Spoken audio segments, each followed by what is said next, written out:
ദേവിനോട് ഒന്ന് രണ്ട് ചോദ്യങ്ങൾ ചോദിക്കാനുണ്ടേ. ഇത് കണ്ടോ, ഇത് ആരാ ചെയ്തതെന്ന് ഇവനോട് ചോദിക്കട്ടെ. ഒരയാ, ആരാ ബക്കറ്റ് മറിച്ചിട്ടാന്ന്? ഈ ബക്കറ്റൊക്കെ ആരാ മറിച്ചിട്ട് ഇങ്ങനെ?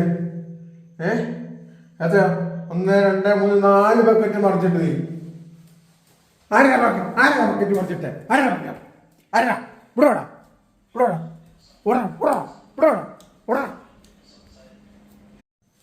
ഒരേ ഇനി ഒന്ന് ചോദിക്കട്ടെ, എനിക്ക് ഈ ബക്കറ്റ് ആരാ മറിച്ചിട്ട്? ഒരയാ, ഈ ബക്കറ്റ് എല്ലാം ആരാണ് ഇങ്ങനെ മറിച്ചിട്ടത്?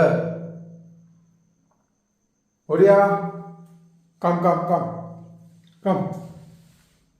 വന്നേ ചോദിക്കട്ടെ. എന്നോടല്ലേ ചോദിച്ച ഈ ബക്കറ്റ് ആരാ മറിച്ചിട്ടതെന്ന്? നിനക്ക് വെള്ളം കുടിക്കണമെങ്കിൽ അവിടെ പോയി കുടിച്ചാൽ പോരായോ? ഇവിടെ വേണം.